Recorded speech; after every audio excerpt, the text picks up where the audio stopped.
I know the night is late, but when we come back, our very first bill will repeal the funding for 87,000 new hours.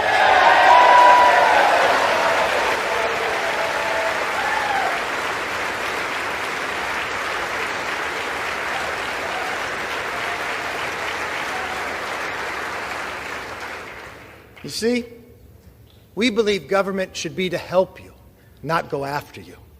So as you may have heard, after a long delay, Kevin McCarthy was voted in as Speaker of the House, and many of the early dissidents claim they used their leverage to get what they wanted out of Kevin McCarthy. Reports are saying that former President Donald Trump helped orchestrate that deal, which many of his base is upset about, including even his friend Roger Stone, who I've never seen disagree with Donald Trump, who posted this on Twitter: why Kevin McCarthy should never be Speaker and why Donald Trump will live to regret supporting him. Do you think Republicans caved, or they just struck a deal and it was wise to use their leverage? We're going to talk about it with special guest Clint from Liberty Lockdown, but first I want to play this clip of Kevin McCarthy throwing Donald Trump under the bus after January 6th, apparently saying that he should step down and resign. Tonight, the bombshell reporting that House Republican leader Kevin McCarthy told colleagues in the days after the Capitol riot that President Trump, quote, bears responsibilities for his words and actions, and that he would urge him to resign. McCarthy strongly denied those remarks, but then the New York Times posted the audio recordings. I'm going to read a lot of your comments today, so feel free to weigh in. The show starts now. It's the Dream Rare Podcast. Welcome to the show. The way to get the news at the desk or on the road. Let's go. God is great and success in our control. The world is crazy, but we get better from obstacles. Yeah. Hey, what's going on, everybody? I'm live today with Clint from Liberty Lockdown. Thanks for joining me. Thanks for having me, man. I've been ranting about this all night, so I'm glad to get a platform to do it. Yeah, I'm excited to cut you off and not let you say your opinion and, shame you if you disagree with me. No, I'm just kidding. But I've never heard Kevin McCarthy talk before the intro, and he kind of gives me Gavin Newsom vibes. Like he's like, oh, we believe here at the Republican Party that small government is the way. I'm like, dude, that does not resonate with me, even though I agree with what you're saying. Yeah, no, he's extremely untrustworthy, and I think that the entire Freedom Caucus, I'm going to throw quotes up now because I don't feel like they're really doing it, is going to find out here soon. Yeah, so, I like a lot of people come here for the comedy. Some people come for the humor, but, a lot of people are like anomaly break stories that nobody else has. So I want to let you know, I have an inside intel on why the Republicans folded. Donald Trump allegedly offered them 2 Trump cowboy NFTs, and Matt Gaetz, he's a patriot, he's strong, but even Matt Gaetz could not resist 2 Donald Trump cowboy NFTs. So you heard it here first on the Anomaly Show. That is the leverage. It wasn't donor money. It wasn't a trip to the wall. It wasn't, some sort of Saudi Arabian front. It was just, listen, Matt, do you want the NFT or not? And he's like, okay, yeah, I guess I really do. I think it'll be worth value someday. So that is allegedly what Trump used for leverage over the dissidents. I mean, those are very rare, I've been told. I'm just joking. All right. I want to hear your take because I've been seeing you go off. I want to say this real quick, and I want to hear your response and everybody in the audience, because sometimes I feel like Mugatu from that Ben Stiller movie where he's like, I feel like I'm taking crazy pills, where, people are like really going after, including you, by the way. And I'm not saying that in a bad way, but going after Marjorie Taylor Greene, right? Saying like, what are you doing? Because she's been like taking pictures with McCarthy. They're like best friends or whatever. And a lot of these like Republicans that are like going so hard after Marjorie Taylor Greene for that, Donald Trump is also backing McCarthy. And these same people are like, I want Donald Trump to be the next president. And I'm just like, if you're going to go that hard at our MGT, then shouldn't you hold that same line with Trump? I don't understand why he gets a pass for it, but no one else does. I'm trying to keep that energy with all the Republicans, including Trump. Oh, dude, facts. Yeah, no, I honestly think it's just because Trump's not on Twitter. like that's probably why you're seeing MTG get the worst of it. But also, she's posting selfies with the guy, and she has represented herself as an outsider for so long. She's been one of the few congressional representatives that has actually spoken out about the January 6th people. Well, McCarthy greenlit the faux, January J6 commission. So I don't, there's some sort of dissonance and fraudulence that I'm seeing portrayed by MTG. I think from my end, the reason I'm not dragging Trump is just because I don't have high expectations for him. Like I still had some outside hopes that MTG was actually an outsider, and I Got don't you. think she is anymore. Yeah, and I think honestly, I think the Republican base woke up. Like I saw a lot of people for the first time in a long time seem like they didn't understand what was going on. Let's put it this way, because I know you're drawing a hard line. A lot of people are. I have no sympathy for Kevin McCarthy. I wouldn't have cared if it took him 20 years to be nominated. It's like to cry about it. But in general, what do you say to the people that say, well, they cut this deal, they got all this sort of stuff. We're going to play clips of Tucker Carlson and Thomas Massey using their leverage to basically try to get stuff out of McCarthy. What do you say to that? Like, do you just think they're not going to be successful and it's a sham? Well, that's the issue is like, yes, I think that particularly Matt Gaetz really demonstrated himself to be a shrewd negotiator and some could argue a real hardliner. And I think that's great. So like, I'm not saying that this was without value. I think that, if anything, I wish they had gone harder and longer. As you probably suspect, I would kind of prefer that Congress never write another law. So like if they never got a speaker, I would have been happy. But if you're going to have one, yeah, I would have liked to have seen them negotiate as much as possible. And based off of what they've got in terms of the list of demands and what they've allegedly received, it does seem like it was absolutely worthwhile. But the issue is that McCarthy is so deeply owned by special interests that I don't have any faith that he'll follow through on those things. They did include in there kind of a poison pill where they're able to, remove him if he doesn't follow through. But I just find that hard to believe that it'll actually happen. Maybe I'm too cynical. I saw Dan Crenshaw, or in my head, I call him sometimes Crandenshaw. I put the C and the D in the other. And like, I want to see one of the meme makers just like paint him on like a Crayola crayon box, just Crandenshaw. But I mean, that's honestly, they're better at memes than me. Don't do that. That's probably not that funny. But anyway, Dan was on some sort of news show and he was crying and complaining about the McCarthy holdup. And one thing that struck me that he said, he's like, McCarthy raised hundreds of millions of dollars. Like he deserves to be the leader. And it's like, Dan, I understand where you're coming from, I guess, but does that not sound like the problem? The guy who raises them, where's he raising this money from? From lobbyists, from special interests. So that's in Dan's head. It's like, well, he's raised the most money, so get out of his way. Maybe that's what the problem is and why the base is disconnected with the Crenshaws and a lot of these like Fox pundits, because we don't want the guy who takes the most money. Well, exactly right. I mean, that's exactly why I despise people like Eye Patch McCain. Like that they don't represent the American people. They don't represent their constituents unless you are really red pilled and then you realize that their constituents are actually military industrial complex contractors and things of that nature. And I think that's the reality is that McCarthy raises unbelievable sums of money from Wall Street and the military industrial complex. And for that reason, almost every GOP-er is in his debt because they couldn't have gotten into power without his dirty money. And I just don't respect it. Like, sure, take the money to get in there, but like, I want you to do the right thing. I want you to investigate the FBI, investigate the origins of COVID. Like, I want all of that, and I don't know if it's going to happen, man. I'm reading the comments, and it seems like almost everybody from Facebook and YouTube don't like McCarthy. It seems like everybody is more impressed with like Gaetz and Boebert, and there's a huge disconnect there from the Republican Party. Before I play this clip of Thomas Massey, I just want to hear your take on Marjorie Taylor Greene, because it looks like, at least on Twitter, that she had, the most blowback out of anybody because she was kind of the outspoken one about vaccines, about January 6th. It seemed like, I mean, I met her in person. She said, Anomaly, I love your videos. Keep calling stuff out. It was cool. I was like, oh, she's been watching for years, she said. So, to see, this is just my quick take on it. I want to hear yours. She seems like the Carrie Lake type, where it's just like she's Trump. Like, the difference between her and Trump is, even though she has her own opinions and stuff, when it comes to politics, it seems like she's just riding his tail. And I guess Trump backed McCarthy, so she backed McCarthy. And the base seems like was despised that she was telling people, get in line, like just listen to us. And it seems like the base is furious at her.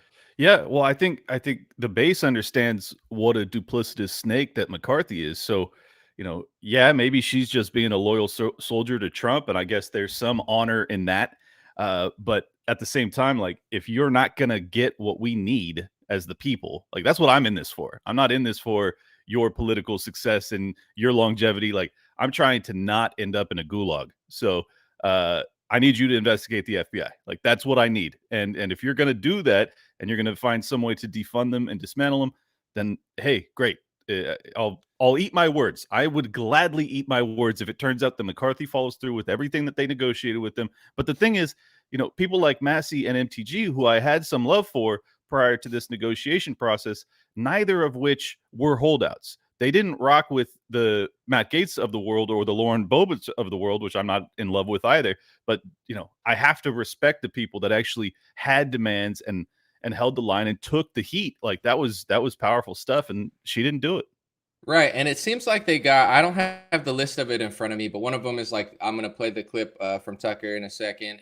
And some of them were like, term limits and basically what, hopefully these happen. Maybe they will, maybe they won't, but they definitely probably wouldn't have happened if people didn't hold the line. So I think that Gaetz and Boebert and Gosar and all these people, Chip Roy, they proved that if you actually try to do something, that's how you do something. And the way you don't get anything done is by not even trying. So, when it's all said and done, they put on a clinic of like, use your vote as leverage to actually get something somewhat conservative done.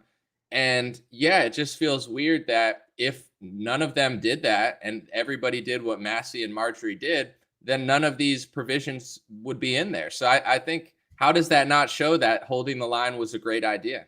Yeah, well, I mean, I guess she would have to claim that she thought McCarthy was going to do all of these things anyways, but like, Right. there's no evidence of that. I don't think it's true at all. Otherwise, they wouldn't have had to have negotiated for multiple days. So I really do believe that like Gaetz has earned tremendous favor from the real base of the GOP, and for the Right. record, many libertarians too, because that's what I am. Right. I absolutely appreciated his like. I mean, the kid was a savage. Like, he absolutely went after. He had people threatening him on the floor after the second to last vote. He had people coming over and like getting pulled back by their faces. So I mean, I it was saw that. That crazy. was funny. I really hope this energy carries on, because this is what I've been trying to explain to my audience, and hopefully have it branch out into the whole GOP.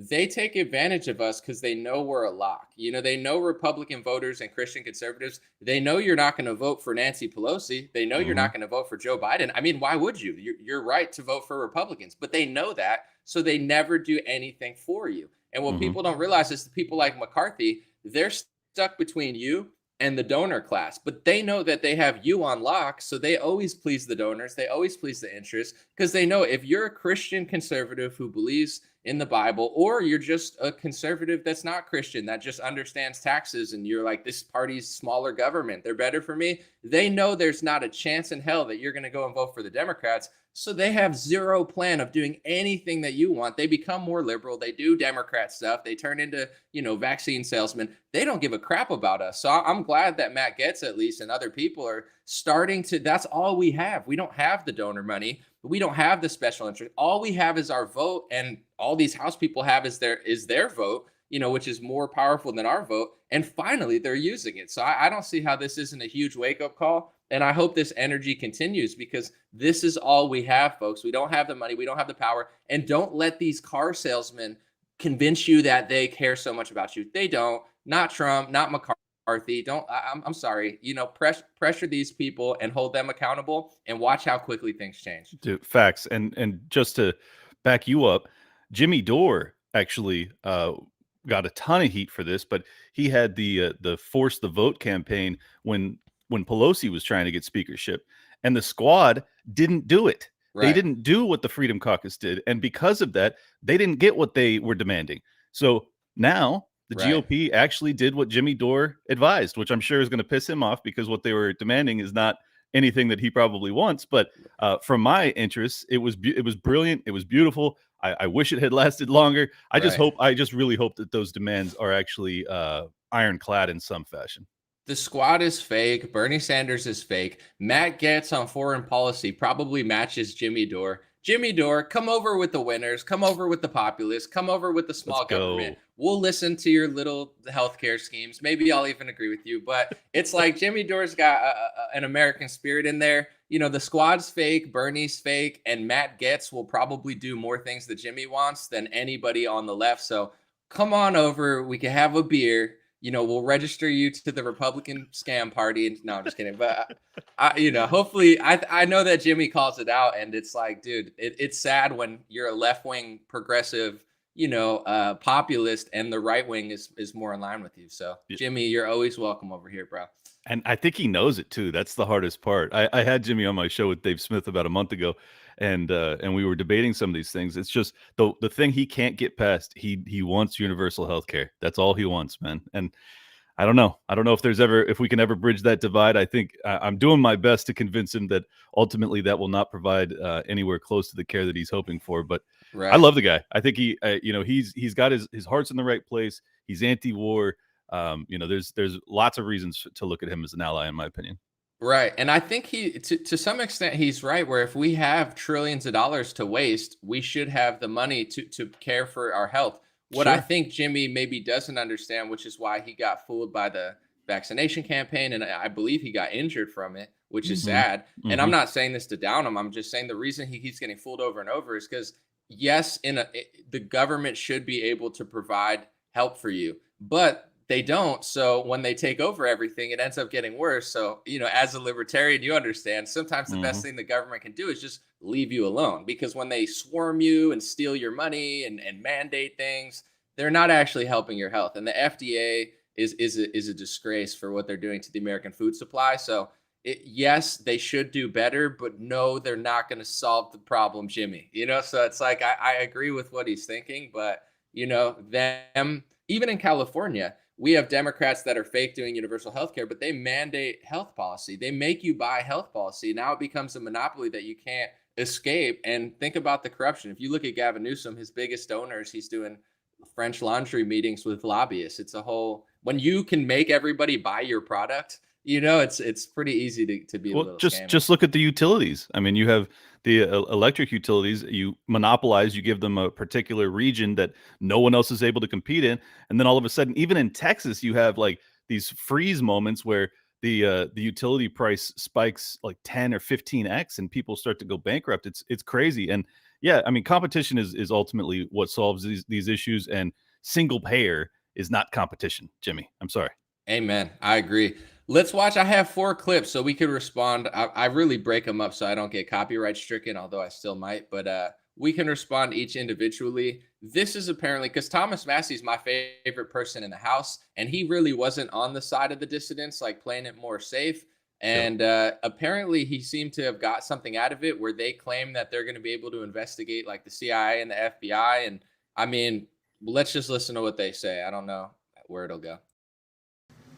Kevin McCarthy decided to make some changes in the way he's going to administer the House and its priorities. And one of them is something that we've been talking about and certainly thinking about for quite some time, which is the creation of a committee modeled after the famous Frank Church Committee of the 1970s that will look a lot more closely at the influence of the FBI and the various intel agencies on domestic politics. They're not allowed to interfere in domestic politics. They clearly have been. And maybe Congress could get to the bottom of that. In fact, they're the only ones who can. So McCarthy is apparently promising to put together a church committee named after Frank Church that is going to investigate what, the FBI, the CIA, the NSA? Is that right? That's the claim. That's what happened in the church committee in I think it was the 1960s or 70s.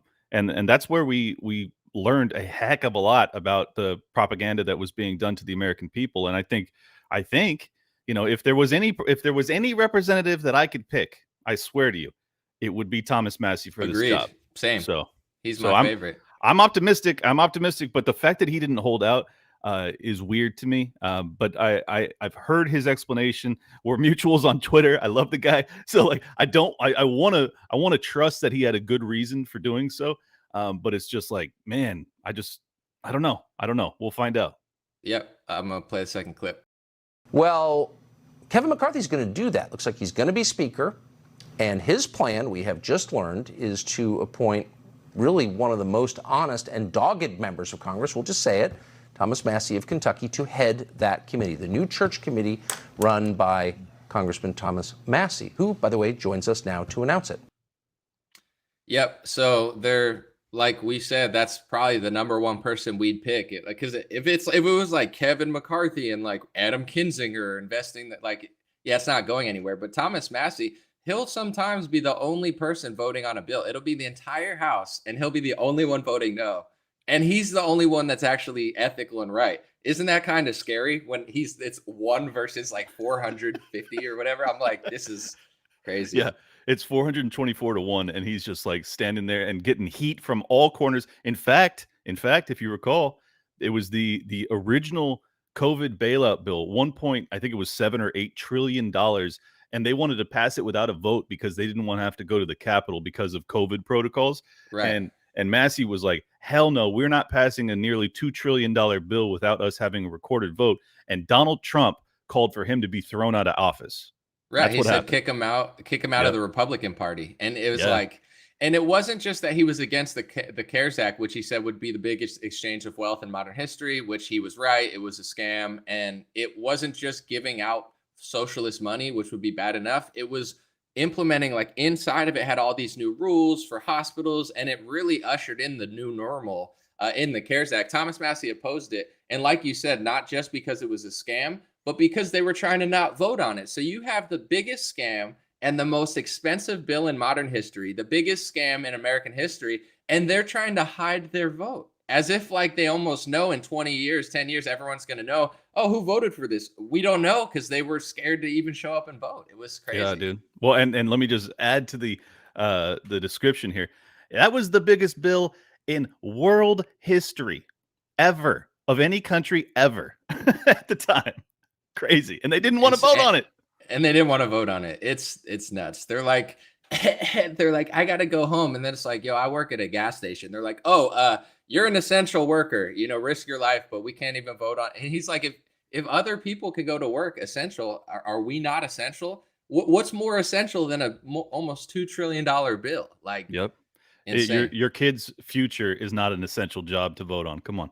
Unbelievable. And one thing before I play, I have two more clips of the Thomas Massie thing that bothers me so hard. And I have to say this, like, I have to baby it so people don't think I'm like a Democrat or something. It's like Joe Biden's horrible. The Democrats suck. They made everything worse. They printed more money. But the fact that the Republican Party is trying to gaslight us into believing that they don't know why all this inflation's coming. Yeah, some of it's from the war. Yes, the gas prices. Yes, Biden printed too much on top of it. But with what they did just in 2020 alone, it was a ticking time bomb. They shut down all of stuff. They printed more money in that year than they've ever printed in world or US history. Like, all of these, like, you can't just, if you could print that much money and not have any issues, why not just print millions of dollars and hand it out to everybody? It doesn't work that way. So now the Republicans are trying to gaslight us into thinking it's only Biden. And this is not a defense of Biden. I think he's the worst president in modern history, but that's just how fake the two-party system has become. And people fall for it because it's like, yeah, well, Biden sucks, but they also have a huge role in all of this economic turmoil. Well, this is why I love, people like you, because you actually tell the truth. Like, I can't, like, I got to bring him up, but Posobiec, who's giving Trump credit for McCarthy's coronation, and I'm just like, what are we doing here? Why are you pretending as if this isn't an acclaimable act? Right. And why are you still running cover for Trump's behavior during 2020? Like, if you want to be free, like, is your goal to be free, or is it just to be elevated because you're a member of the ruling class? Right. And I just, this is why I didn't mean to cut you up. This is why I do have friends. I'm a nice guy, but like sometimes I'm glad I'm not more friends with politicians because, like, say like Jack Posobiec and Charlie Kirk, they're Trump loyalists. So I know Charlie is on the side of the people on this topic, but he's such good friends with Trump. He's also trying to spin it as like, oh, Trump made this deal. And like, right. Jack does that even to a further extent, where it's like, I guess when you have friends in this business, you just cover for your friends, which is a nice thing to do. But it's like when it's a scam, Yeah. you would like, I'm glad sometimes I'm glad they don't invite me anywhere because now I don't really care. It's it's like because even They're- Marjorie Taylor Greene, I met her. She was nice. In the back of your head, you're like, I'm not trying to completely trash her. She was nice to me. So I Oh, yeah. get why if you're really good friends with Trump, you're not gonna. You got to be like, oh, Trump ushered in this deal. But to the base's credit, everyone's like, that's not a good thing. So Exactly. to me, Trump is not as bad as Biden, but people always use the weekend at Bernie's thing for Biden. In my opinion, that's kind of how a lot of people have been with Trump too, because it's like he printed all the money, he ran around the country selling vaccines. DeSantis learned his lesson, Trump didn't. Marjorie Taylor Greene learned the lesson on that topic, Trump didn't. And instead of addressing it and being like, "Hey, Trump's wrong about this issue," everybody's been trying to like weekend at Bernie's Trump and be like, "He's still the same person." It's like that house of cards is going to fall because it's not true. So, you got like promo code, my pillow Trump, like Charlie Kirk, they're trying so hard to help their buddy stay up, but it's like, eventually people are going to realize that he's kind of turned into a rhino, he's kind of turned into an establishment guy. He's all about business, but something like all business isn't good business. If I make $1 trillion, but I spray asbestos over a town and it's like, I made a lot of money. It's like, yeah, but you just killed a bunch of people. Like, so every deal with big pharma, every deal with politics, like I think Trump did a good job for certain things, but I do think he's wealthy. He's played the game for a long time. And I do think he's at a disconnect where, they don't care. Like, they're like, oh, look, I sold a bunch of vaccines. And like, everybody's like, I can't go to work. I'm kicked out of sports games. And it's like, yeah, I'm not though. It's like I don't think they care as much as people think they care. So it's really a beautiful thing that the base it seems awaken. It's great. And this needs to carry over to every turning point event. Boo all of them. I don't care. Boo every Republican. Who cares? Like, instead of cheering for them, let's all just boo for them. And then watch how fast they do things like they did with the church committee. Like they'll actually start doing stuff. I couldn't agree more, man. And just for the record, if you love Trump, you don't do him a service by pretending that things are okay. Because like the whole reason that Trump hasn't course corrected, in my opinion, is because he's surrounded by yes men who kiss his ass no matter how many times he screws over the American people. And it's like, you don't have to be that guy. Like, I think ultimately you gain respect from telling the truth, and you actually gain respect from telling the truth to people that you love that mess up. And I think that's a good lesson in your personal life, but I also think in your professional life. And like Posobiec and these guys that are just holding him up like he's some golden calf. I'm like, dude, you're not helping this guy. Like the reason that he continues to go around pushing the jab is like because he thinks that his base loves it still to some extent, and he's just not right. He's not right because you guys aren't telling him. Yeah, either that, I agree completely. It's either that he thinks they like it, or he just like Kevin McCarthy. He knows they won't do anything about it. He's like, "What are you going to vote for Mitt Romney? You know you love Daddy. You know what I'm saying? Yeah. I know you don't agree, but you love Daddy Trump, so you're going to come back to me anyway." Jamie Mitchell from Gays Against Groomers. I don't know if you know her. She's been kind of going at Trump recently, which has been refreshing. And she posted like something from Truth Social where a lot of people are now speculating, including his allies, that he's out of touch because he's not on Twitter. He's only on Truth. And like the comments in Truth have like Trump photoshopped as Captain America. And they're like, trust the plan. Donald's going to save us. And like, these are all the comments on Truth because most people on Truth are right wing, like Trump sycophants. That's why they're there. So instead of seeing the base, like if he was on Twitter, 80% of his base would be like, Trump, I disagree. But on Truth Social, they're all holding up like Captain America shields. And Jamie was laughing at it because it is kind of funny. Like, him and like Dan Scavino, they love the Q stuff because they're like, Dan Scavino is a patriot from like Dan Scavino's not that cool. But in that world, he's like Batman. And, he's just like, he's posting pictures of like cryptic things. Like they play into that so hard because it's fun, I get it. I have fun with it too. Yeah, but it's like you're in your own little fishbowl, man. That's not the world. So they got to get out here, and that's actually the primary reason I don't think that Trump is serious about running. Like the fact that unless he's got a contract, like if he's got an exclusive contract, look, if his goal is to become president again in 2024, your ass got to be on Twitter, man. Like that's the only option. And the fact that he hasn't been on there through all of this, I'm just like, all right, he's not doing it. I think here's my honest to God opinion. He supported McCarthy because McCarthy promised to call the dogs off on investigating he and his family, because he has been hunted by the deep state for so many years consecutively. He realizes ultimately that he cannot win in 24 or ever again. And he's just like, look, leave me alone. Okay? Leave me alone. That's my honest opinion. I could be wrong. That's my opinion. Yeah, with the truth thing too, a lot of people are saying they think he has an exclusive deal. Like he signed an exclusive deal thinking he'd never be let on regular social media again. And now he's back on social media and he might have signed away his rights to use like Facebook and Twitter. It's all speculation, but Sure. I wouldn't be surprised. I mean, definitely a way to get more leverage in a business deal. Like say they were going to give Trump 20%, but they're like, we'll give you 40% of the company or something if you only post on truth, because then it actually makes it valuable. They should have given him 70% because no one would be over there if it weren't for him. I'm sure he got a better deal than that. I mean, Trump Yeah. coming to truth, and if he signed an exclusive deal, he probably owns at least half the company. But who knows? You know, Yeah. that is one thing he's good at is making deals. Let's watch this clip. I have 2 more clips of the Thomas Massie thing. We'll see what he says about this church committee to hold the deep state accountable, the 3-letter agencies that, of course, love you and only want the best for you. Make sure that this church committee, a suggestion that you've had, and thank you for suggesting that I should be on it. I don't know if you're clairvoyant or just made the future happen, but it's happening. We were making sure that this committee wasn't going to be fenced in, that it wasn't just going to be a show committee. We wanted to make sure that we have full jurisdiction, that if we stumble onto something at another 3-letter agency, that they don't say, whoa, that's out of your jurisdiction. Or if we find out there's more than a violation of the First Amendment right, if there are other civil rights that are being violated, we've secured a guarantee that we can go wherever the evidence leads us.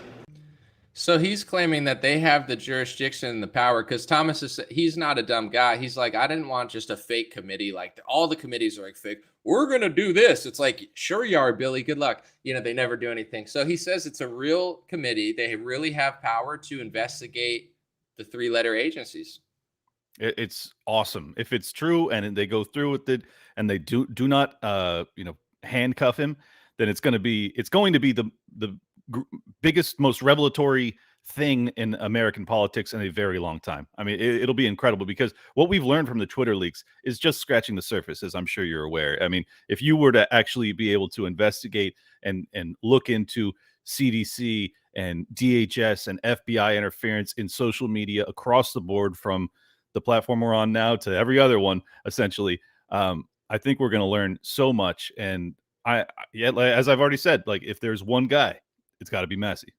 Yeah, I'll play the last clip in a second, but Elijah Schaffer posted something. I'm going to assume it's true, but he posted basically that because he was at the Capitol, like reporting that the federal government came to Apple to unlock his phone for something, and they granted the request. And Elijah was saying they didn't even do that for the San Bernardino shooter. This was actually a huge point in history where Apple never unleashes this stuff. They said if we unleash it for one person, we have to unleash it for all people. And the San Bernardino shooter, the feds were like, no, we need that information. Apple said, no, sorry, we can't give it to you. And actually, it's funny, Donald Trump was on the side of the government saying, give the government your Apple key. And Apple was like, no, Apple was actually taking a harder line stance because it's like, it doesn't work that way, buddy. Like you can't just open the internet. And I think Trump even said, we got to figure out how to close the internet, talk to Bill Gates and go for ISIS and close the internet. Like Trump is a little bit of a boomer when it comes to the internet. It's fine. But in general, it's like they wouldn't even unlock the phone for the San Bernardino. But because of January 6th, they're now giving away people's like private stuff to the government. And if the government comes to you as a company like the FBI and says, hey, FBI, like give me the stuff, most people give it because they're afraid of the consequences of not. Well, and also I think that, Apple tried to hold on to this veneer of maintaining and respecting their users' privacy, because ultimately we are the reason that you get all the money, right? I mean, we buy your phones, we buy your iPads and everything else. But the reality now is that we live in such a crony kind of kleptocratic model economically that it behooves any major multinational business to do the government's bidding. And that's what we've witnessed with all of the big tech leaks, but also, non-big tech. You have basically every business that is incentivized to circumvent the Bill of Rights on behalf of the federal government. And that's what we've learned, is that they're willing to do it because they have to maintain a positive relationship with the government. And if you don't, as it appears Elon is doing, well, then all of a sudden you get audited and you get investigated by IRS, or all sorts of investigations Right. potentially. So it's Hopefully, crazy. I'm gonna play the last clip in a second, but hopefully this church committee does something, because the Overton window and the narrative has shifted so far that what would have been a big news story 30 years ago is a non-news story. Like with Big Pharma, you could watch, if you could find it somewhere, it's a 60 minutes Mike Wallace thing about the swine flu vaccine, and it talks about injuries, it talks about someone who was paralyzed, it talks about the CDC lying. I mean, you would think it was from a year ago. It's like identical. But they used to do reports on that. And Big Pharma has been caught. You know, Pfizer had to pay a multi-billion-dollar fine. It's not like they get away with anything. It's like they do bad stuff and then they pay a fine and then they just keep moving forward because they don't have to stop. But now it's almost as if like everybody acts like Big Pharma's never been in trouble and it doesn't matter how much they lie. Like that's their new thing. And it wasn't always like that. Even 10 years ago, the Justice Department came down on them. Could you imagine the Justice Department coming down on Moderna or Pfizer now? I can't.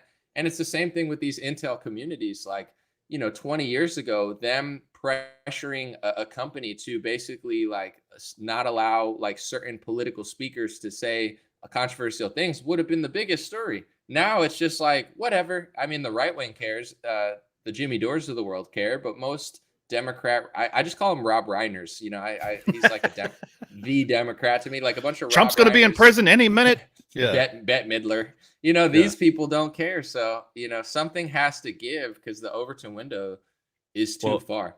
Yeah, well, I'll tell you, I think the inflection point, Obama, I think it was 2011 or 2012, was the Smith-Mundt Act, and Right. where they're able to propagandize the American people legally now, and I think that was when the window shifted to complete totalitarianism, because now it's just psyop after psyop.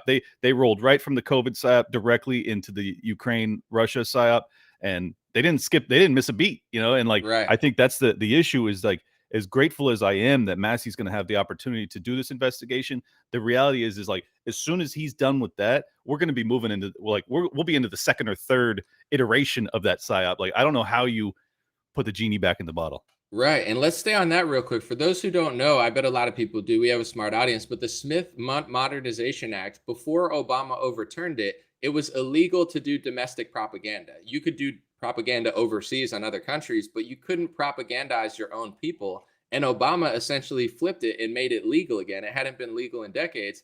And yeah, the world got weird from that point on. And here's something people say with Trump all the time. And it's so annoying because even just asking this question, people are going to be like, oh my gosh, he didn't mean to. He had bad advisors. Jared Kushner wiped his poopy butt. It's like, whatever. But the question we're asking, we all want to know is like, if he's such an outsider, why didn't he overturn the Smith-Mundt Act? Because that's a simple thing you could do with your executive power. Make domestic propaganda illegal again. Why didn't he do it?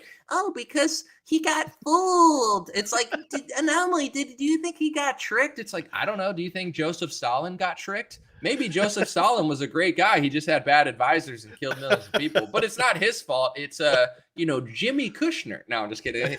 He had an individual by him too. Kanye pops out. He's like, what did I hear? Kushner? No, yay, not now, dude. I want to keep my YouTube channel, bro. We'll talk later. Stop noticing things.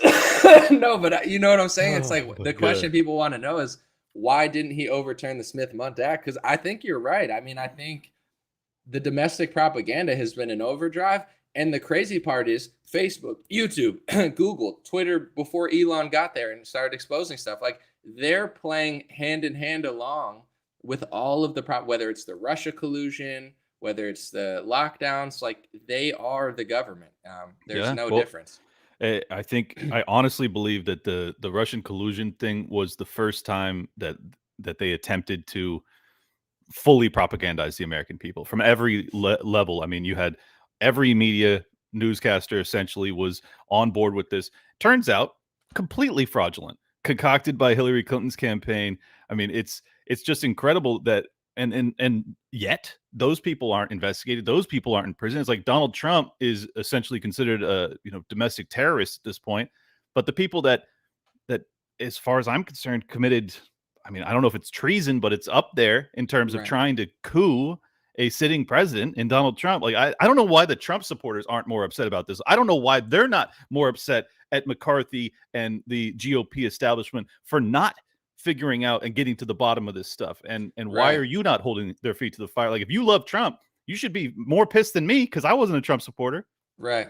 I think some people are, but they just baby Trump, where it's this weird thing of like, yeah, that was crazy. And then he hired such a like normie FBI director that he's still there. You know, like imagine being such not an outsider that a lot of the people you hire don't even have to be replaced by Joe Biden.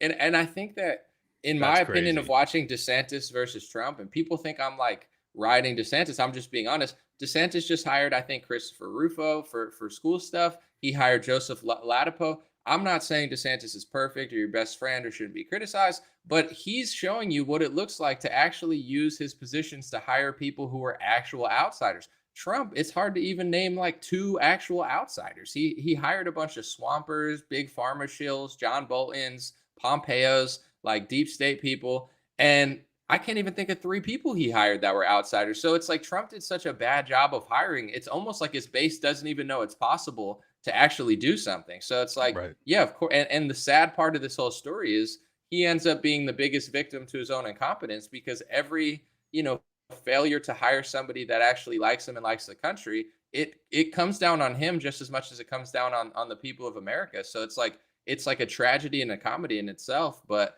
I'm ready for some new blood because it's like it is possible to hire actual people. Like when you get the government, you don't have all the power in the world, but you do have the power to hire an FDA guy. Who are you going to hire to the FDA? Donald Trump hired Scott Gottlieb, and then when he left, he went to Pfizer. And before he worked for GlaxoSmithKline. Trump had the power of HHS. He could have put an outsider there, but instead he put pharmacy lobbyist executive Eli Lilly, whatever, Alex Azar. So it's like Trump was so laughably not an outsider with his hires, but people want to relive that experience. We don't have the time to role play, fake world with him. It's like at least let someone else get in there that and hold their feet to the fire like McCarthy, Yep. because you gotta hire when you have that opportunity. You gotta hire people that are not swampers, or else we're gonna get swamped again. Well, hey, I made that exact point with the debate with Sticks. I was like, his entire claim to fame is his hiring and firing. He's famous for saying you're fired, like, and he's ultimately the top executive in the world, essentially. Like that's his entire job, and he Right. just puts in a ton of swamp creatures, and you're like, okay, well maybe he's going to learn his lesson. Fauci is still in power when he leaves office. Like, there's no excuse for that, man. And ultimately, the reason that he lost the election is because he allowed for all of the election reconfiguring in terms of like mail-in ballots and stuff like that. I think I take that back. That's not what I'm saying. Sorry. No, it's cool. I Okay. guess something something that I noticed that like over time, if you're really honest with yourself, I mean, people might have a different analysis, but I noticed how like when you agree with Trump, it's easy because you agree. But when I started disagreeing, I noticed how good of a salesman he was and like how good he was at selling a lie. So I Mm, started to notice that it's like I think he had people like Steve Bannon, and I think Steve Bannon is somewhat of a true populist. I'm not saying he's perfect, but he sure. had people like that around him writing his speeches. So he was like portraying himself as this outsider, but really before he was in office, he literally said he thinks that he wanted to talk to Bill Gates to close up the internet to fight ISIS. And it's like, he wanted to open the Apple keys to get like he's actually not who he pretended to be. And I think that's why everything doesn't make sense now is I think like, he came into office as a skeptic of vaccines. I'm going to do a mini doc on it. And Robert Kennedy Jr. said he sat down like Trump isn't this guy who doesn't understand that big pharma is corrupt. He knew a bunch of moms that had kids that were injured from the product. So before he got in office, he sat down with Robert F. Kennedy Jr., who's the biggest vaccine advocate on the planet. And he said, I think something's going on with these things. I want to put you on a vaccine safety council. And RFK said it was going to happen, but then he said that Trump took $1 million from Pfizer for his inauguration, which he did. And then he hired a bunch of pharmacy lobbyists and he shut it down. So it's like Trump isn't this, he knows better. He just Yes. keeps siding with the deep state in the swamp. Like he is the swamp. He is the deep state. But people don't want to acknowledge like his actual moves. So I really think like, with all his hires and stuff, that's the world he's from. He knows all these people, he knows all these swampers, and he just had good speechwriters telling him what people wanted to hear. But when push comes to shove, I don't think he has the conviction. And it's just like with the COVID vaccine. If you don't have conviction not to get it, you probably got it, because no one could tell you what to do. It's got to come from you. You have to be strong to say no to your boss and your family and your sports league. So it's the same thing with politics. If you don't have real conviction, like Matt Gaetz, I think he has conviction. I think he really believes it. Trump, I thought he was that person, but I really don't think he is anymore. I don't think he has conviction. I don't think he has an agenda. In fact, not to go on a little filibuster, I'm gonna let you talk, but the pro-life, I don't care what your stance is on abortion, but the pro-life movement in the Conservative Party is one of the biggest coalitions. They have the March for Life in Washington is bigger than anything I've ever seen. It looks like millions of people. This is like the core of the base. And when he lost the midterms, he said it was because of pro-lifers taking too hard of a stance, and they're pissed. It's like he threw the biggest Republican coalition under the bus. And even Bryson Gray brings up, if you look at the data, although in my head, it's like, yeah, doing what you did to abortion turned off a lot of women, it really wasn't the case statistically. Is that it doesn't seem like that's why they lost the race. In fact, people that take a hard pro-life stance won massive elections as well. So it's like, I don't think he really is anything. I think he is a politician. He's whoever you want him to be for when he needs to be it. I'm the outsider. I'm the populist. I'm the vaccine salesman. I'm Bill Gates' friend. I'm fighting the deep state. I'm on stage with Klaus Schwab. I'm calling him my friend. Like, you can find videos of him at the World Economic Forum saying Klaus Schwab is a good guy. Like, that's who Trump is, but people don't want to realize it. Well, I think also that, if he were to just be what he advertised himself to be, the passion and love, he would be unstoppable, just because like there is so many people bipartisan. Jimmy Dore is the type of guy who probably hates Trump, but like if he was the real deal, that he was actually going to go after pharma, if he was going to actually end the wars. These are compromise positions that brings in the fringe elements politically that otherwise would not even consider voting GOP. Right. Many libertarians would have been all in for Trump if he was dead set. But he's not. He's not that guy. Don't you feel like DeSantis kind of showed that, where it's like he won his election so huge? I know progressive Bernie people who voted for DeSantis in Florida just because they were impressed with some environmental stuff he did. Like, he stood to his convictions, he executed 20 things, and he won a landslide. Yeah. And the first time, I mean, he took my district in Dade, Miami. Like, that doesn't happen. And a lot of it has to do with, yes, it's just his principles, but also many people migrated from, California, New York. I'm one of them, here to reinforce his base. So like you can actually grow your base as opposed to just like appeasing them. And I feel like Trump continuously, and one other point I got to make, even if you got to understand with the GOP base, the pro-life base, they would sacrifice everything to make sure that no more babies are killed.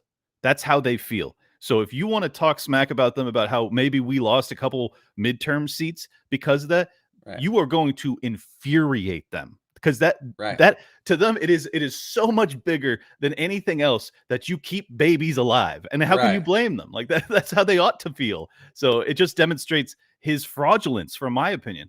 I don't know. I want to ask you, because you said you're in Miami-Dade. So Mike Lindell, who is like professional, I mean, dude, Mike Lindell brainwashed people that I know to think that Trump won all 50 states. They're like, he really won all 50 states. I'm like, bro, I think that the election was shady and I'm with you, but like all 50 states, like that's the type of person Mike Lindell is. But in general, he's now saying he's going to investigate election fraud in Miami because he thinks because DeSantis is outshining Trump and people like him more, he's trying to go after DeSantis now. Do you think that DeSantis cheated in Miami, or do you think Mike Lindell is just... Yeah, like, do you see it in the streets where people really like DeSantis there? Oh, no. I mean, one, DeSantis is pretty damn popular. But two, the elections here are serious, man. Because, like, California, you don't have to show ID. You can just roll in there. You can do whatever you want.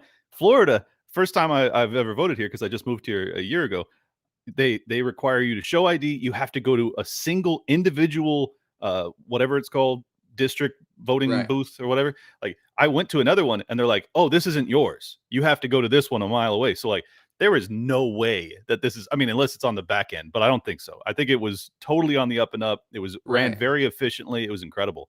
This is what annoys me about people like Mike Lindell. Like they're professional Trump dick riders, but they don't actually care about anything else, their own values, things that they care about. So it's like DeSantis does in Florida what we actually want the whole country to do, which is voter ID. You can't just vote anywhere else. You can't just mail in millions of ballots. He does that. He gets the results because I know my little brother told me that even his friends want to vote for DeSantis. And my little brother was like, I didn't even know they were conservative. I don't think they are. Like, it's like Yeah. he's somehow tapped into, like he's very popular, even among independents and people that are on the fringe because he's not like annoying.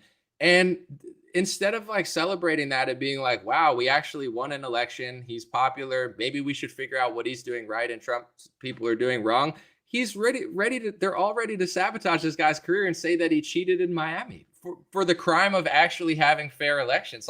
Does Lindell really want fair elections and cracking down on voter fraud, or does he just want to like slurp off the dirt off Trump's shoes and sell pillows in 59-hour symposiums? Like, I have the evidence that the election was rigged, so you have to watch my frankspeech.com for 92 hours straight. It's like, dude, I couldn't watch my favorite thing for that long. Like, Ain't nobody got time for that.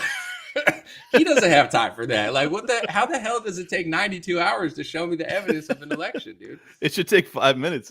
I think you're right. I mean, Lindell is not. He's not about it. He's not about it for the people. He's not about actually like fighting for what the MAGA base is actually all about. So if those people, like, I don't have any use for them. Just being straight up, like, you go do your thing. It's basically a grift. Like, in my view, like, it's just a grift to, like, you're going to rock with the MAGA crowd and you're going to promo code POSO, all your pillows. And all right, man, do your thing. I hear you. I'm going to play the last clip of the Thomas Massey thing and then we'll react. So everyone who's attempted this, and few have attempted it, but Frank Church certainly attempted it, and the Congress attempted it again in 1976 with their Special Committee on Assassinations. Those committees bumped right headlong into a wall of secrecy, and it drove a lot of them, those members, kind of crazy. Are you prepared for this honestly awesome task? I think we are, and we've been laying the groundwork for that. Dan Bishop, my colleague from North Carolina, and Jim Jordan, we've been talking to the Intel Committee, which has the authority to get all of that information. By the way, so they're claiming, just to wrap that up, that they have a church committee. They're going to be able to do something about the three-letter agencies, and Thomas Massey, probably one of the best, if not the best House member, is the head of it. I mean, looks promising. I'm not going to get my hopes up, but I mean, yeah.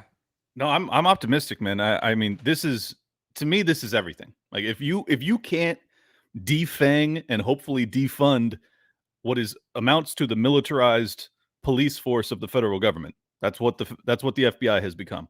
I think that the future is extraordinarily bleak. Like, there is no choice here. There is no compromise to be found. You have to investigate. You have to get to the bottom of it. You have to understand how deep this rot goes, and then you have to rip it out from its base. Like, you have to. And I don't. Is that the last clip? Because he mentioned something else I want to talk about. Yeah, you could mention it. That's all I have. I only chopped up a few, but Okay. I know you can mention and fill in what he talked about. Yeah. So what he says is much of the information he's going to be reviewing is top secret. And so he's going to have to go into the skiff, as they call it, where you can't even bring your phone. You can't bring anything. You just got to go in there like naked practically. But he said, if I discover anything in the skiff that proves to be unconstitutional in any form or fashion, I will come directly out of that and I will tell the American people. And I was like, hey, like, you're the only guy that I have faith in. So God bless and God willing. I hope he discovers a lot, and I hope that he stays alive. And was that going to happen if Gates and Boebert and Anna Paulina and stuff, if they didn't like stand up, were they even going to do that committee? I don't think so. I mean, it was never discussed. It was never put out until the same day that he finally got in. So I'm pretty sure. And the irony here is that it was actually Tucker Carlson on night one of the negotiations where he said, look, you're going to have to compromise. This is what we want. And Tucker Carlson lays out the demands. It's added into the demands that Gates puts out. And then it happens. I mean, and he even named Thomas Massey by name. Right. It's amazing. And I want to say this to the base too, because I see the comments. Obviously, some people agree and disagree. If you take one thing from this talk and you take one thing from what just happened there, it shows you the power that we actually really do have when we care. So if you just say, "Oh, well, this is all it is," and I guess we got to vote for Kevin McCarthy, you get the Democrats. If you say, "You know what? I'm going to be brave. I'm going to use the power that I have to speak my mind and deny him the power." Now you get the church investigations that the idea came from Tucker Carlson, the most popular Republican speaker, and probably for good reason. He's definitely, in my opinion, the realest one on television by far. Yep. No one's even close to him. He comes up with this idea of what the base wants, and then they implement it 4 days later. I'm not saying it's always going to be that easy, but when you stop rolling out like a carpet, and that's why I have to say, I don't care if you guys like Trump or vote for Trump, but the reason Trump is the most annoying person to me right now is because everybody babies him. Treat him like Kevin McCarthy. Treat him like everybody. Treat him exactly like you're treating Marjorie Taylor Greene. For the love of God and the love of America, treat Donald Trump like a rhino and you will get results. If you baby this guy for the next 7 years and he gets in and does nothing again and you fantasy role play Captain America, we get nothing. Tucker Carlson, Matt Gaetz, they just showed you how easy it is to get results when you actually have a spine. For the love of God, Republicans, have a spine. For Turning Point, Daily Wire, Trump, like these people, but stop caving so hard. They take advantage of you. They don't care about you. They only care when you care about yourself. Stand up to them. Use the leverage that you have, please, or else you're going to get COVID lockdowns and Moderna sales with Trump and Bill Gates again. That's what you're going to get if you don't have a spine. Have a spine, please. Yeah, that was a beautiful sermon. Let me add too, the way Donald Trump views the hardcore MAGA voter is the same way the Democrats view black voters. Right. I'm just going to say it bluntly. Unlock. They don't have to give you a damn thing because they know you ain't going nowhere. That's how they feel about it. And if you don't want to feel that way, well, then stop acting that way. Demand something. You can get a lot more out of these people if you actually mean it when you say it. And it makes sense that they do it strategically, like not if you have a soul, but you have to understand most of these people don't have a soul, where it's like, oh, we love black people. And then they get in office. It's like, yeah, like we have like countries to appease. Sorry, guys. Like you don't have that much systemic power. So it's the same thing with the right. If you're a Republican, you realize the Republicans are going to vote for you. The Trump supporters are going to vote for you. The pro-lifers are going to vote for you. You can't, if you're a conservative and you're a patriot or you're pro-life, you can't possibly vote for the Democrats.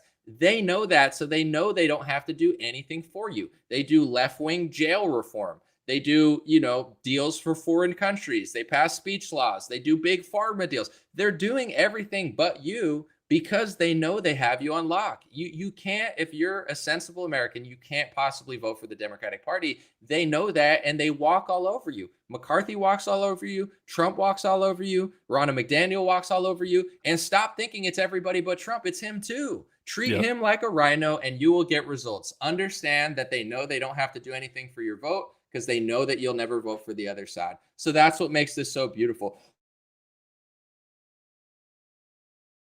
What do you want? Another Democrat speaker? And the day that a lot of Republicans said, you know what? We don't really care at this point because you guys are the Democrats. That's when they got scared. And that's when they started striking deals because people said, we don't care about you, Kevin McCarthy. You are Nancy Pelosi in drag to us. So we don't care. And that's when you got results. Learn a lesson from this, folks. Stop being so weak and pathetic. It doesn't matter if you put an elephant next to your name. Like, does it hurt your feelings to know that these people don't care about you? Oh, but I have a Trump plushie and it's like, he's different. No, he's not. So treat them the same and you will get results the same way they got results by standing up to McCarthy. Stand up to your politicians, demand better. They have no plans. Trump has no plans to hire better people. He has no plans to stop sucking off big pharma. He has no plans to tell the truth. He has no plans to hire better people. Like, stop pretending like he doesn't. The only way that he's going to do better is if people stand up to him. Okay. So if you love him and love the country, stop being so easy to walk all over. Well, that's my TED Talk. Oh, that was beautiful. And let me just add, this is the whole reason I have shifted my vote forever between GOP and LP, because I want them to know, like, every time I cast a vote, like, if you don't vote, they just think of you as a non-voter. But if you do vote and you don't vote for them, they they put that in their data bank of like, oh wow, 2% of people voted for the Libertarian Party. Like that's enough for the margin in most elections. 2%, like that's enough. So they realize that like most libertarians align a lot with the GOP, like in terms of rhetoric, not in terms of action, but in terms of rhetoric. Like they talk about defending the Constitution. Like that sounds good to me. They talk about ending the endless wars. That sounds good to me. What do they give me though? None of that. None of that, because they know that their base ain't going nowhere. So you got to be willing to walk. And then if they actually, talk the talk and they walk the walk, then it'll come back. But that you got to have some leverage, because if you don't, they ain't going to give you nothing. What do you think about this? An anomaly libertarian collab. I'm just brainstorming right now. The libertarians loved me until I complained about that police video. Then they hated me for 2 days, but they love me again. We have a good relationship because the libertarians are right about taxes. We're being scammed.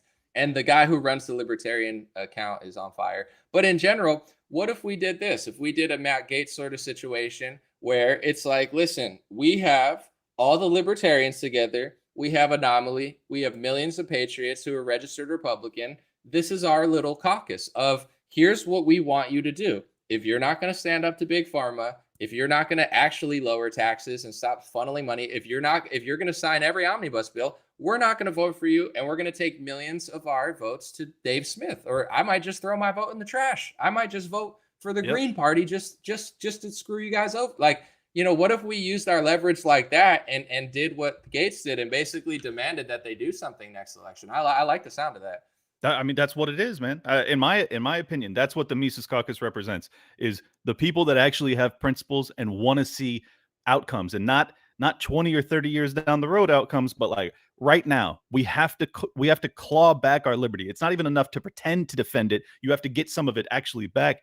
And I think that if you're a couple million voters, if you're even 5 or 6 million voters, like that is absolutely enough to shift whatever the election is. And if the GOP expects our votes, we get to be Matt Gaetz. We get to say, this is what we demand, and you will either deliver it or we will usher in the Democrat. That's how it goes down, folks. But you have to be willing to mean it when you say it. And a lot of people aren't. I want to address some of the comments because I'm in the middle of the conservative and libertarian. I see the pros and cons of both sides. Like I'm not like one of either. So I'm seeing a lot of people saying libertarians are just liberals 100 years ago and libertarians are weak. Here's what I want to say, because in some cases I do agree on certain points of that because I'm not like a full-blown libertarian. But I want to say this, like the Republican Party is a socialist party. They're not even remotely conservative. They print more money than Barack Obama prints. They sign every omnibus bill. They tax the upper class 35%, which is a wet dream for Karl Marx. They tax everybody too much. They barely lower the taxes when they're in. Like libertarians, in my opinion, have the last laugh against Republicans because you guys act like you're so tough. You're like, we're so tough. In what way? Trump's on stage waving a rainbow flag. He's further left than Barack Obama socially, fiscally, economically. You're not conserving anything in any sort, even like if it's, oh, we don't care about social, we care about the economics. You're not concerned. The Republican Party is a socialist party. So it's like libertarians understand that in order to make the government smaller, that you have to stop taxing so much and you have to stop signing every omnibus bill. So I'm not saying that they're not weak on some cases, but it cracks me up when like Republicans are like libertarians are so weak. You guys are weak. Like Trump walked all over you and went further left than Karl Marx, and you don't even care. You guys are weak. You're weaker than the Libertarian Party. The Republicans are the Democrats of a decade ago. So he's saying that we're the libertarians are the Democrats of 100 years ago. It's like, what are you talking about? Like you're a decade ago. Like you're way worse. So I just think it's laughable. I've been trying to get any debate with any like a hardliner GOP, but they haven't taken me up on it yet. But it's going to happen eventually. I'm looking forward to it. Libertarians, like, and I say right wing, not as like extreme. I'm talking like left wing being communism, total government control. Right wing being anarchy, right? Like complete anarchy and chaos. And libertarians are left of that because they're not total anarchists. Like libertarians are further right than Republicans are. If you had a scale of like Karl Marx to anarchy, the Republican Party is way closer to Karl Marx. I say this all the time, but I want to refresh it. People don't understand when Karl Marx wrote the Communist Manifesto, there was no income tax. Income tax is radical. Income tax is socialist. Income tax, even 5%, is a socialist scheme. It didn't exist when he wrote the Communist Manifesto. He was hoping maybe one day I could get a little income tax that's progressively up to the rich. That's what he wanted. Guys, if you woke up Karl Marx and said, hey, we're taxing the rich 35%, we're taxing the poor 20%, we're taxing everybody all the time and taking their income. And he's like, those people are pretending to be small government. And I'm like, yeah, that's the Republican side. The Democrats are worse. He would laugh hysterically. He'd be like, wow, I won. I control the Libertarian Party is further right by far than the Republican Party in economics. And all your favorite Republicans are socialists. Like it just doesn't seem that way because the Overton windows move so far towards it. Bingo. And also gun rights. We are absolutists. I mean, we're like, you can have whatever you want. You got Donald Trump banning bump stocks. So like, what are you talking about? Like we are the purer, more savage version of all of you. Like that's just the reality. We want to abolish the IRS. I want to abolish the FBI. I am so much more hardcore than any of you people. So like, it's laughable to say that I'm closer to the Democrats than you are. You guys still support public schools. I want them abolished. Okay. So like, right. Bring it on. All right. Bring it on. I think the, as far as like the party itself, it's like they don't have a lot of footing in the country, but I always, at least if you're like, I'm a registered Republican, you at least have to admit these faults in the Republican Party. Like people don't do that. And they asked me, they're like, Anomaly, do I think Trump just had bad advisors? It's like, I don't know. Did Mao Zedong have bad advisors? I'm not saying Trump's Mao Zedong, but like, I don't understand where people are coming from, where it's like, you print trillions of dollars, you become a big pharma salesman, you hire bad people, the government expands on your watch. You, in my opinion, you're further left than even certain socialists like 150 years ago. You want me to spend my time making excuses for that? And then you call the libertarians weak? Like, at least be strong if you're going to call the libertarians weak and have a point. Like, the Republican Party is so pathetic. And honestly, at this point, the thing that seems to be holding it back the most is this like babying of Donald Trump. It's like I literally don't understand it. I never will.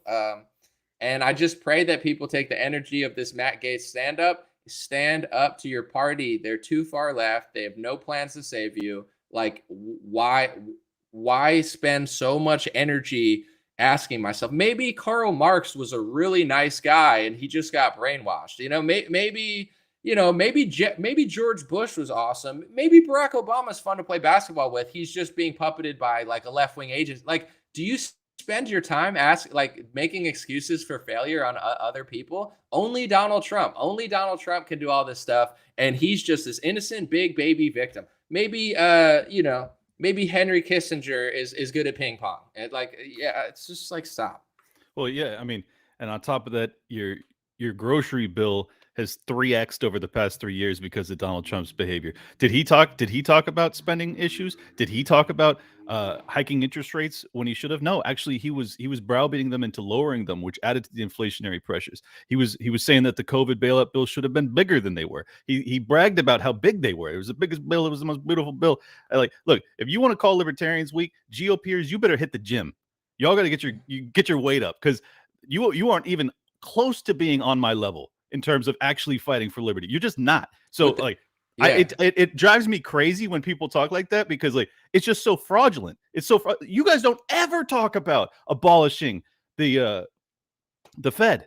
I mean, if you want to talk about a free market capitalist system, you can't have a central entity that is in bed with all of the biggest businesses on earth that is ultimately dictating not just the amount of currency, but also the interest rate, the price at which you pay to borrow it. It's lunacy. You can't have a free market with that. So like, you got to learn that, and then you can come preach to me, then come call me weak. I'm good with that. If you want to call me weak at that point, like, great, awesome. But until you do that, I don't want to hear shit.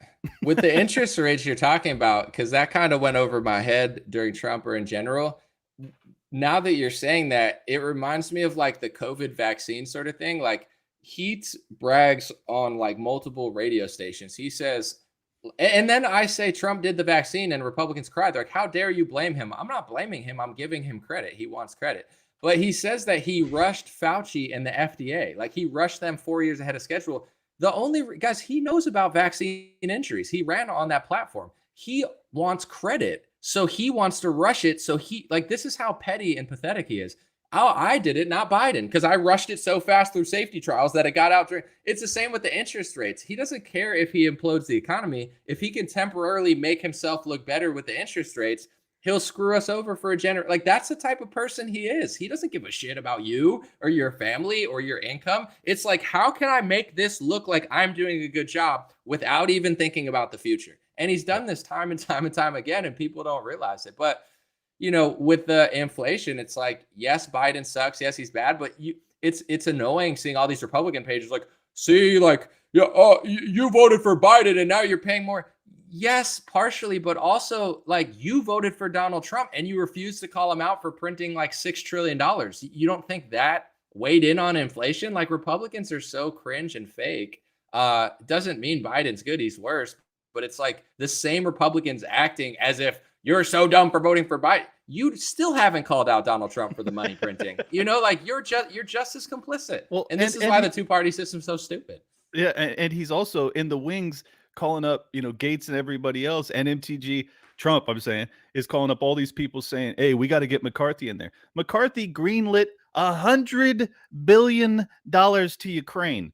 Is that America first? Is it? Because if it is, then I don't know what the hell y'all are talking about. That's nonsense. So, look, Trump is not that guy. He's just not that guy. I wish he were. I do. I wish he were, but he's not. It's so crystal clear. And McCarthy ain't that guy either. Okay? So you gotta spit out the QAnon pill and come to reality with me, and let's focus on what we're actually up against. I want to say this too before I share graphics. Someone said hating Trump is a total waste of time. If you call out Nancy Pelosi for scamming you, you're a brave activist. When you call out Kevin McCarthy, you're standing up to this machine. When you tell the truth about Donald Trump, all of a sudden you're hating. This is how right. It's so annoying. Do I hate the Pfizer? I'm just hating on Albert Bourla. I should just let him get money. No, I'm doing journalism. It's like when I do journalism on rhinos, it's great. When I do journalism on Democrats, it's great. When I tell the truth about Trump, I'm hating. I'm a hater. It's like he's such a cult leader that people just, it's like McCarthy's the MGT thing is the perfect example because she did the exact same thing as Donald Trump, but people are hating on her. And I'm not talking about you. You're not even a registered Republican. You don't even care about Trump. But people that are telling me I want Trump to run are trying to ruin MGT's political career for doing the same thing as him. It's like when Trump does something, no one talks about it. When someone does the same thing as him, they're ruined. It's like, why is he also not ruined? I don't get it. Yeah. I made this. This is a picture of the Republicans and China and Democrats going after the COVID vaccine because I think Kevin McCarthy is going to crack down. I know they're just going to yell China. That's Kevin McCarthy. And he's like, hey, China. And that's the Democrats. The point is they all are in on it. So I highly doubt that the Republicans are going to investigate the origins of Wuhan or even vaccine corruption. Because when it comes to the first leg of vaccine corruption, how are the people who did it going to investigate it? It was the Republican Party and the Kevin McCarthys and the Trumps who were in on it step 1 through 10. Then they passed the baton to Biden. So it's laughable to me that they're going to investigate themselves. They're just going to yell China because the liberal world order, just like they're fighting Russia, China, Iran, these are enemies of George Soros and enemies of the Zionists on the right wing. So they're going to be like China, China, China. And everyone's going to be like, oh yeah, we're sticking it to China. It's like, how much American stuff was involved in that Wuhan lab also? I'm not covering for China. I'm just saying it's like we're probably more complicit than they are, but whatever. I'd say a lot more, actually. Yes, I agree with you. And you're absolutely right. They're going to shift it from the Ukraine-Russia venue or angle for World War III to the China World War III with Taiwan.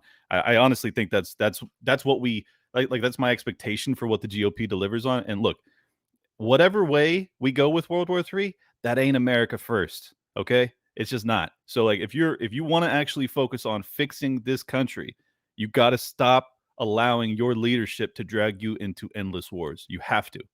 I should probably stop debating with comments. I'm going to cut it off in 10 or 15 minutes. But someone just said the left is going to love having you, Anomaly. That we liked you better when you were right leaning. I'm taking a further right stance economically than the Republican Party. I'm telling you, the Republican Party is a left-wing party. Donald Trump prints so much money, Karl Marx would be creaming his pants. He printed more money than Obama did. I mean, Donald Trump went full-blown socialist and communist in 2020 under the guise of COVID. And I'm saying no. And you're so brainwashed by the cult of personality that you think I'm left-wing. You're left-wing. You're a socialist. You're a communist. Oh, but I wear a red hat. I wear a red hat and do communism. It doesn't matter. You're still Karl Marx to me. It's like, it's so frustrating because if I was taking a left-wing stance, if I was like, we need to release the criminals and abort babies, then I'd be like, yeah, I'm taking left wings. I'm taking right-wing stances, conservative stances. You got brainwashed by a guy into being Karl Marx reincarnated, looking like a freaking, brain dead meme with a red hat on. The GOP is a liberal left-wing party. I'm saying you got to stand up to them. Well, if you tell me to do actual conservatism, then you must beat up Joe Biden. No, I'm saying Biden is scamming you, the Democrats scammed you, and the Republicans scammed you. The Republicans blew up the entire economy, printed more money than Karl Marx ever did, and then sat around and told you that only Joe Biden did it. I'm not covering for Joe Biden. He's responsible too, but so is McCarthy and Trump. But they brainwashed you into thinking, well, Mike Lindell told me that there was election fraud in 57 states, including Puerto Rico. Yeah, I'm sure he did. Wake up, folks. I'm so tired of this brain dead. People are like, it's like, what part are you not getting? We've been talking about it for 2 years now.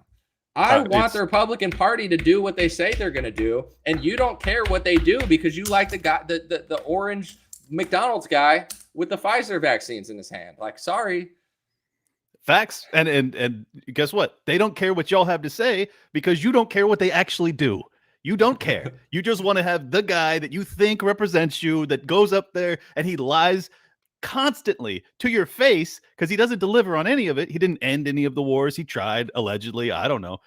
He didn't fire Fauci. He runs around just propagating this bullshit narrative. He brags about the speed with which he brings this ultimately, we'll see how safe it is substance. Look, just realize what you're up against here. Like, you can't allow these people that have deceived you to continue to do so. And it doesn't do you any favors to tell someone like Anomaly that he's a left winger because he's mentioning it. I mean, it's so absurd. I don't even know, what is your framing on politics if you think that Anomaly's left wing because he thinks Trump is Karl Marx? Yeah, too far left.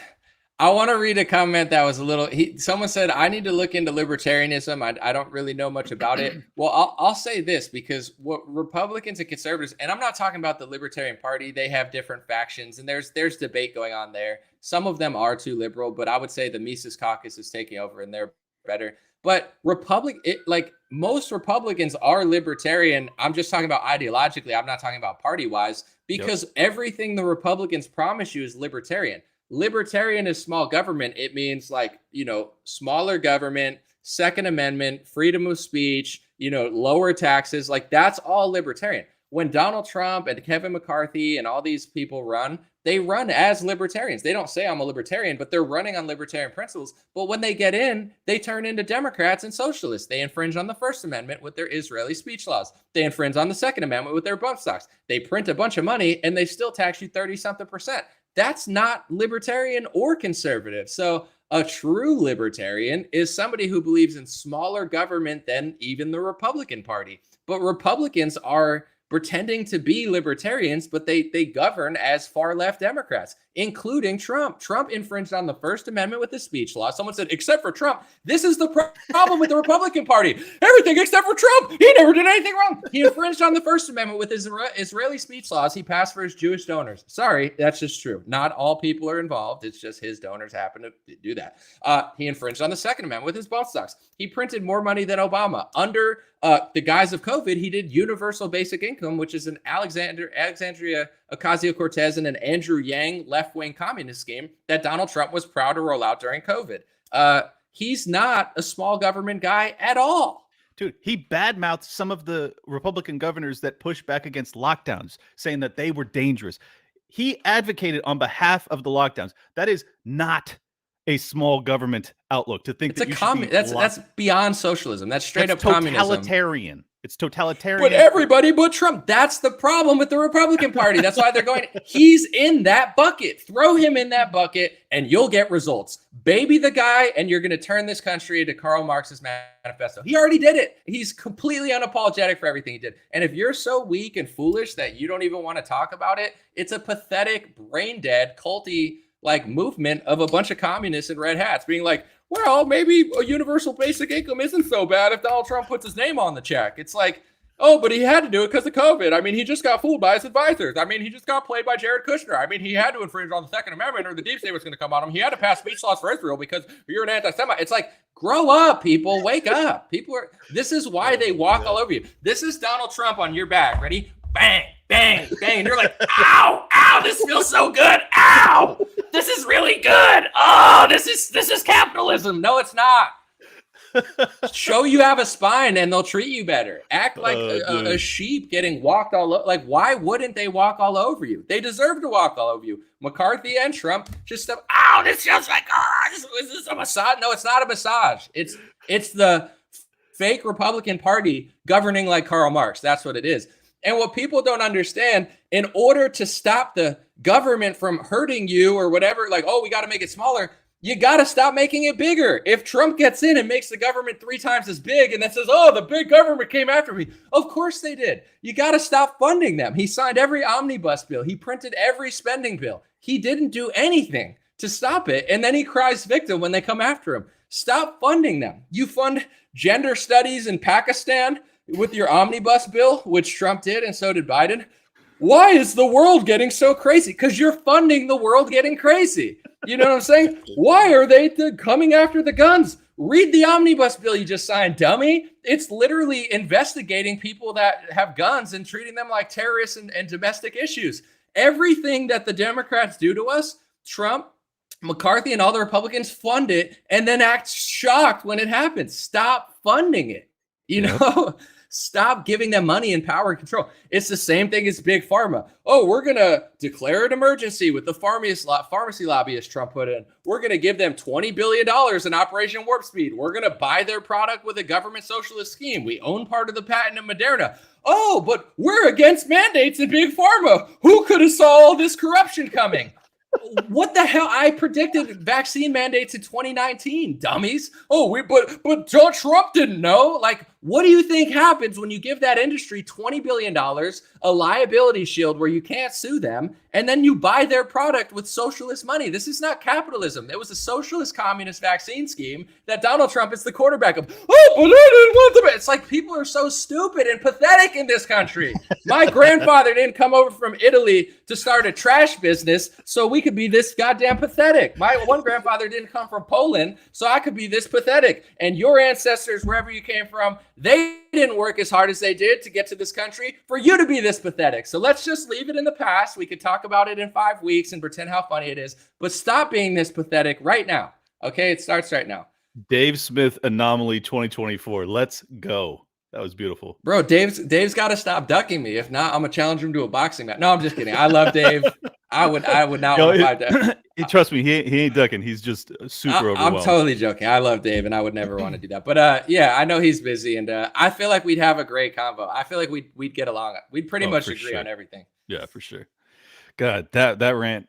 I mean, that brought me life, man. It just to hear someone that's actually willing to tell the truth about this stuff is so refreshing. Thank you. I got to have fun with it because it's like 2 years of this stuff. Like literally, I remember April 2020 and literally I'm like, lockdowns are bad. And people are like, yeah. And then like Trump would be like, Sweden should have never left open. Oh, herd immunity. They're all dying. They should have locked down. And I'm like, why is Trump trying to sell communism like and say lockdowns are good? People are like, he never said. I'm like, there's the video of him saying that. And they're like, why? I'm not a professional dick rider. Excuse my language. I'm not a professional dick rider. I'm trying to do good work. Okay. I'm trying to be honest. What's the point of having a show if I'm not at least trying to do the right thing? Like, and people are mad at me for doing the right thing. Like I'm just supposed to act like communism's cool because it put on a MAGA hat. And Sweden, like, no, Sweden shouldn't have locked down. Sweden is epic for staying open. And it's actually embarrassing for Republicans that left-wing socialist Sweden is more based against lockdowns than you are. That's the right take. It always was the right take. But, Yeah. no one wanted to say that because they're selling pillows. Yeah. Am I hating when I say that Klaus Schwab and Bill Gates are not to be trusted? Well, if I'm not, I'm also not hating when I say Donald Trump probably shouldn't be trusted anymore. Sorry. No, do you notice? I know Bryson Gray notices it too, because Bryson is definitely like way more Christian conservative than most Christian conservatives. But like Bryson will talk about Democrats. Everyone's like, yeah. Bryson will talk about the left. Yeah. Talk about Trump or Republicans. And all of a sudden you're like a hater. It's like, come on, Clint. I mean, leave Klaus Schwab alone. Klaus Schwab is a nice man who just likes to dress up like a Ninja Turtle / wizard.